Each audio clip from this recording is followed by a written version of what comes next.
करता था। 2 दिन 4 दिन जब उसकी माँ देखती है तो बहुत खुश हो जाती, मेरा भी बच्चा अब भगवान की पूजा करने में लग गया है। एक दिन मन में हुआ, बेटा आप अपना क्या पूजा करते हो और ये क्यों पूजा करते हो, और अंदर अंदर में कौन सा मंत्र जपते रहते हो, क्या मांग करते हो? उसने कहा, मम्मी आप ही ने तो कहा था ना, बिगड़े काम भगवान बना देता है। बना देता है, बिल्कुल बना देता है। तो मम्मी पिछले सप्ताह मेरे स्कूल में टेस्ट हुआ था, परीक्षा हुई थी, और परीक्षा में पूछा गया था भारत की राजधानी कहाँ है, और मैंने धोखा से लिख दिया था मुंबई। अब भगवान से मैं अंदर अंदर प्रार्थना करता हूँ, मुंबई काट के दिल्ली कर दो, मुंबई काट करके दिल्ली कर दो। मम्मी वो भगवान कर देगा ना ऐसा? बताओ, मम्मी लोग तो जानती ही होंगी। अब वो मुंबई काट के दिल्ली कर सकेगा? समझ रहे हैं ना? जब वो मुंबई काट के दिल्ली नहीं बना सकता है तो हमारे पाप को काट करके पुण्य में कैसे बदल देगा? असली चीज क्या है? पाप कर्म में कदम ही न जाए, ये महत्वपूर्ण है। कोई काटने वाला नहीं है। कबीर साहब जी ने यही कहा है, अपने कर्मों को ठीक करो, और बाहर कोई देवी देवता नहीं है। जिस देवी देवता की खोज में लगे हो, आपके आसपास में प्राणियों के रूप में ही हैं, और जिस ईश्वर ब्रह्म की खोज में लगे हो, सबके दिल में है, कहीं बाहर नहीं है। ये साहब का संदेश है।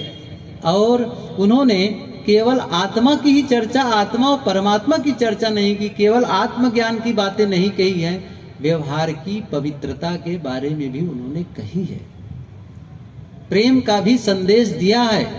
उन्होंने आत्मज्ञान का संदेश दिया, समाज सुधार की बात कही, और मैं थोड़े में कहूं तो क्या कहूं, जीवन की समस्त समस्याओं का समाधान उनकी वाणियों में है।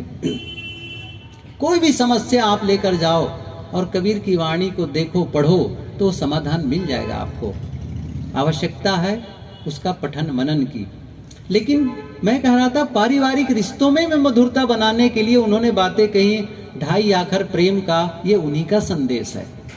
आपस में प्रेम का बर्ताव हो, आपस में मधुरता का बर्ताव हो, सम्मान हो एक दूसरे के प्रति, ये बहुत जरूरी है। क्योंकि आजकल तो बहुत पूजा पाठ धर्म कर्म के क्षेत्र में लोग आगे बढ़ते चले जा रहे हैं, लेकिन आप देखेंगे आपस में वैमनस्य बढ़ती चली जा रही है, आपस में संघर्ष बढ़ते चले जा रहे हैं। उन घरों में जिसके घर में धन की कमी नहीं है, उस घर में जिसके प्रकार से कोई कपड़े लत्ते की, खाने पीने की कमी नहीं है, लेकिन आपस में कस मकस की जिंदगी जीते हैं, मन मुटाव वाला जिंदगी जीते रहते हैं। क्यों? एक दूसरे को समझ ही नहीं पा रहे हैं, एक दूसरे का सम्मान करना ही भूल गए हैं, एक दूसरे का प्रेम करना ही भूल गए हैं। मैं कहता हूं, गलतियां किससे नहीं होती है बताओ? हम में से कोई बैठा है जो ये कहे कि मेरे से कभी गलती नहीं होती? गलती हमसे भी होती है, गलती सामने वाले से भी हो जाती है, और उन गलतियों को लेकर के उछालते रहें, उसको लेकर के वैमनस्य बना करके रखें, और उसको लेकर के उनकी गलतियों को बखान करते रह गए। न भाई भाई का संबंध बढ़िया हो पाएगा, न पिता पुत्र का संबंध अच्छा हो पाएगा, न सास बहू का संबंध अच्छा हो पाएगा, न ननद भावज का संबंध अच्छा हो पाएगा।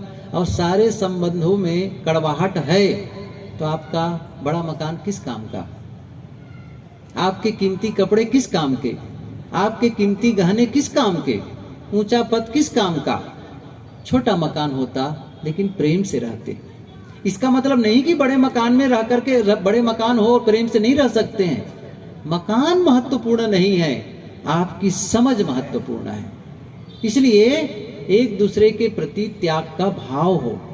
प्रेम कहते किसे हैं, मैं बहुत थोड़े में बताऊं, विषय तो दिए हैं जीवन प्रबंधन।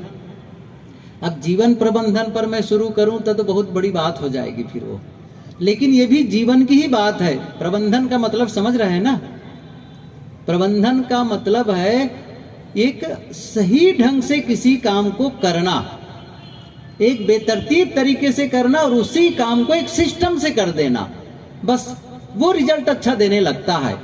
एक बिना ढंग के, बेतरतीब ढंग से किसी काम को कर देना, और दूसरा है उसी काम को एक सिस्टम दे करके कर देना। देखो रिजल्ट कैसे हो जाएगा। मैं एक उदाहरण दूं, आप आजकल तो कपड़ा धोने के लिए वॉशिंग मशीन भी हो गई है, चाहे आप वॉशिंग मशीन से कपड़े घर के धो लें या मैनुअली धो लें, आप घर वालों के सबके कपड़े को धो लिए या धुलवा लिए, कहो जो भी कहो, आप कपड़े को सुखा दिए, ऊपर धूप में लाए और सारे कपड़े सूख गए।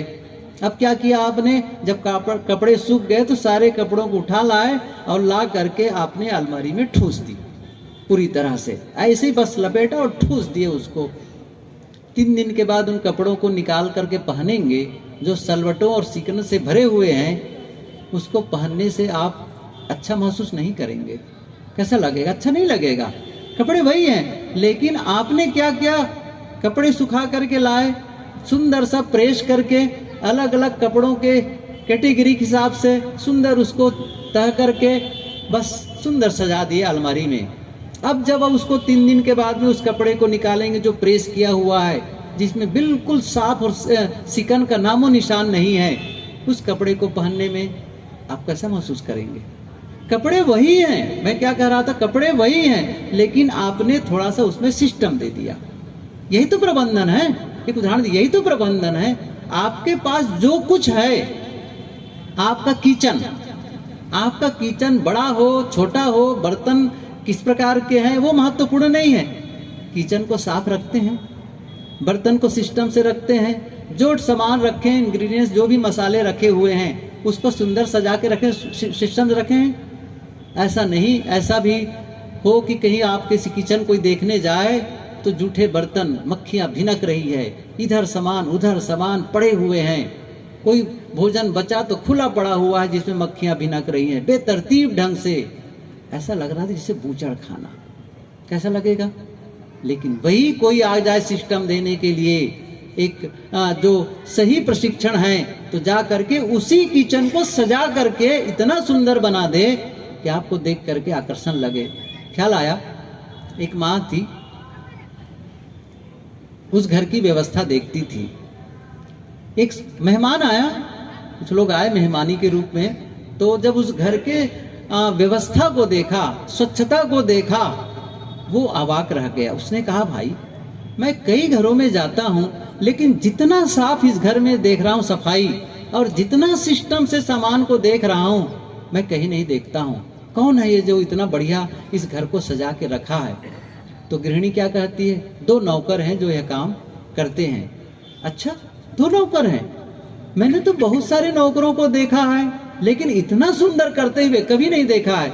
मैं उन नौकरों से मिलना चाहता हूँ। तो घर की जो माता जी थी, वो अपने दोनों हाथ को उठाती है और कहती, ये है मेरे दोनों नौकर। इसका मतलब है वो अपने हाथों